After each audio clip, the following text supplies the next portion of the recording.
the Cape with Bass, hosted by Daniel Peterson. Good day, everybody. Today we're here with great bass player Laurenzo Bilatyi. Lorenzo, can you tell us what your first musical experience was? Actually, I grew up in church as a teenager. My music experience was basically just listening to some golden oldies, Manhattans, with my daddy. Okay. So that was like, yeah, way back. So that's currently my only experience in this journey. So yeah. Okay, cool. So what drew you to the bass guitar?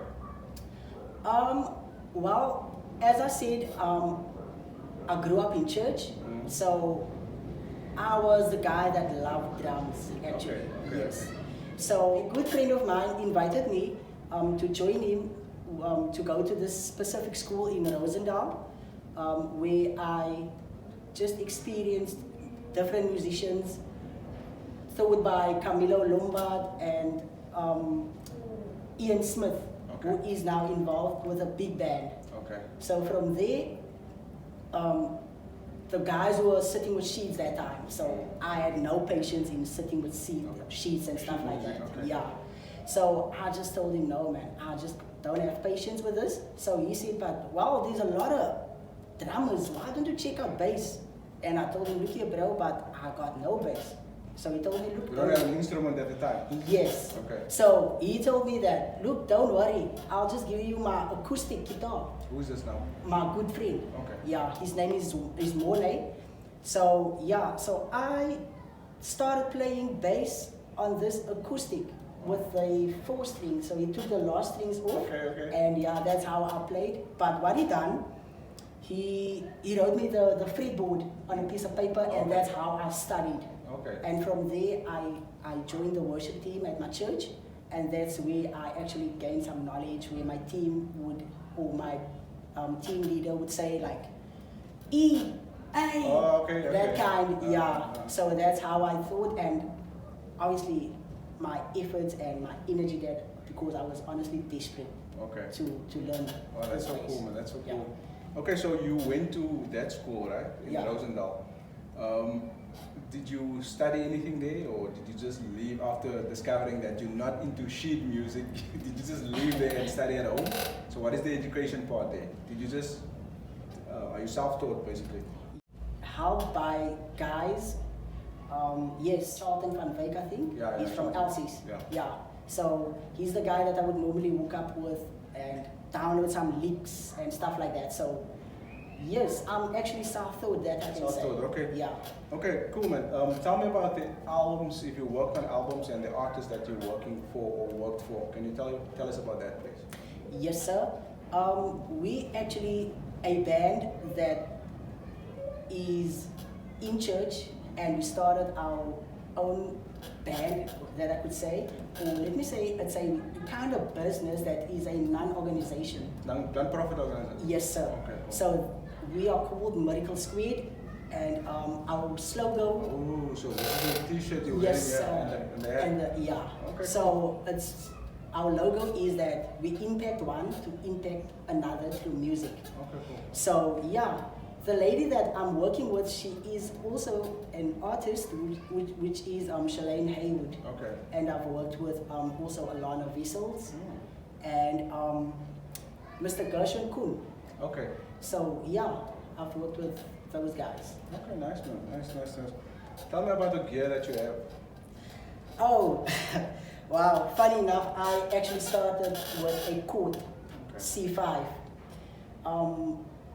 That year, my dad passed on, and my mom bought me that bass guitar. The Court.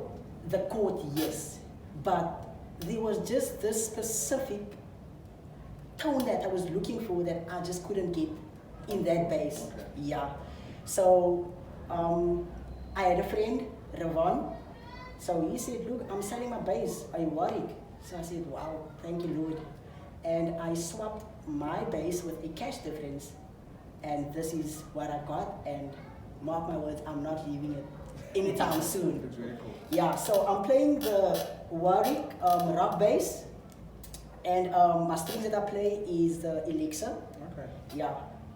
I love the tone of it. It's bright and yeah, it has a lot of clarity. So that's just my tone.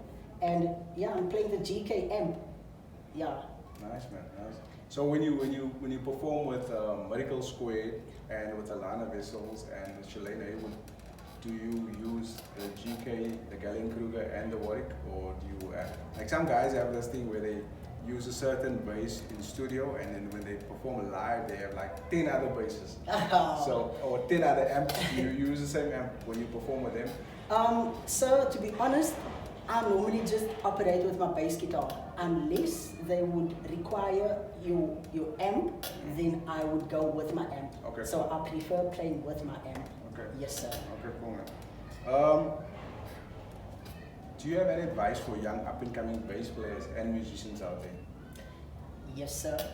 I would say that since that I mentioned that I grew up in church, that's quite a story. Yes, this is a gift that I got from God, and with the passing of my daddy, that made me realize that there's just something more that I want actually, and specifically in my neighborhood. A lot of guys are on drugs, lost outside. I've tried to involve some youngsters, inspire them with a specific instrument, and I've taught them also, but I don't know, they went alongside the way. Yes, so guys, all I can say, my basic principle, stick to God. If you're a musician or you want to pursue any instrument, it's effort that you need to put in, and sacrifice also. So yeah, that's it. Laurenzo, thank you so much for making time for me, for making time from the Cape Town base. Godspeed on your journey, man. Thank you. Thank you, sir.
For liking and sharing this video with your family and friends and fellow bass community.